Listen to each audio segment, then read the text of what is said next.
¿Cuál será el nuevo desafío que van a tener las nuevas generaciones de arquitectos para construir y pensar las obras de arquitectura con la incorporación de tecnología y lograr realmente disminuir el impacto ambiental? La responsabilidad de los arquitectos es fundamental en esto. Hay que reconocer que acá hay un proceso de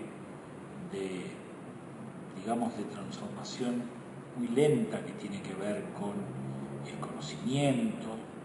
con la información y con aspectos estrictamente culturales. Si vos me preguntaras de la efectividad de todas estas medidas y de todas estas actitudes, te diría que es poco significativo. Uno tiene que tener en cuenta que todas estas acciones van concentradas, van focalizadas en la vivienda formal, en la construcción formal. La construcción formal es un porcentaje reducidísimo, de 2, 3, 4% según la región, de todo lo que se construye. Por lo tanto, que alguien ponga rápidamente en funcionamiento un proceso de construcción eficiente no va a mover el fiel significativamente de las condiciones energéticas graves en las cuales nos encontramos. Pero sin duda alguna genera ciertos patrones de conducta, ciertas cuestiones de conciencia, ciertos cambios de pensamiento que a futuro van a permitir incluso trabajar como ya están trabajando en Europa después de un periodo prolongado en el retrofit de viviendas, es decir, ya las viviendas, el stock de viviendas, las viviendas existentes van a requerir que se mejore su aislación térmica de los muros, que se cambien sus cerramientos, sus ventanas, es decir, es muy fácil con sistemas de este tipo, de las ventanas de estas características, tomar el vano y agregar prácticamente sobre un marco preexistente una nueva ventana de mejor performance. O sea, este tipo de cosas tiene que ver con un proceso de conciencia. Ese proceso de conciencia hace que uno trate de dejar de ser un arquitecto de élite, un arquitecto que solo le interesan los aspectos expresivos o salir publicado en las revistas de moda, y se ocupen de aspectos mucho más trascendentes de la arquitectura o de una incidencia mucho mayor. Para lo cual uno tiene que formarse. No nos olvidemos que si bien uno tiene la posibilidad o la responsabilidad de hacer lo que quiere, pero nosotros todavía tenemos una universidad gratuita y eso hace que la universidad se esté pagando con impuestos que incluso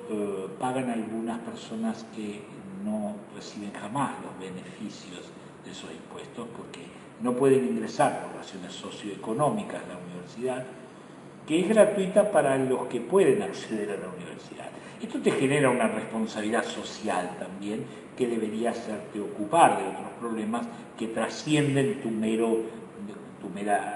universo individual o personal. Entonces yo creo que acá lo que hay que apuntar es una mejor formación técnica de los arquitectos y además, y esto es una cosa interesante, todavía los arquitectos en términos generales en el mundo están en deuda con una cosa, con un aspecto. Los grandes condicionantes de principios del siglo XIX, es decir, que fueron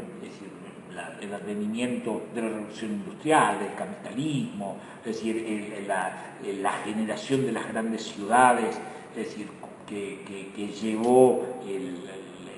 todo el proceso industrial,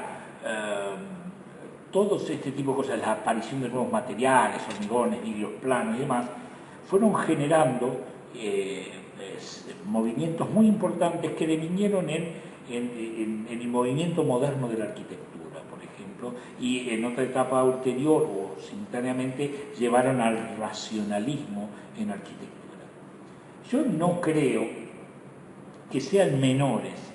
los impactos que hoy vivimos de cambio climático, de agotamiento de recursos energéticos, de problemas, es decir, de desequilibrios económicos y sociales muy significativos. Por lo que yo creo que si estos problemas después de la Revolución Industrial generaron una arquitectura diferente, nosotros estamos, creo yo, confío que estemos a las puertas de una nueva arquitectura con una expresión que le sea propia, con un lenguaje que sea propio y que tenga en cuenta todas estas consideraciones.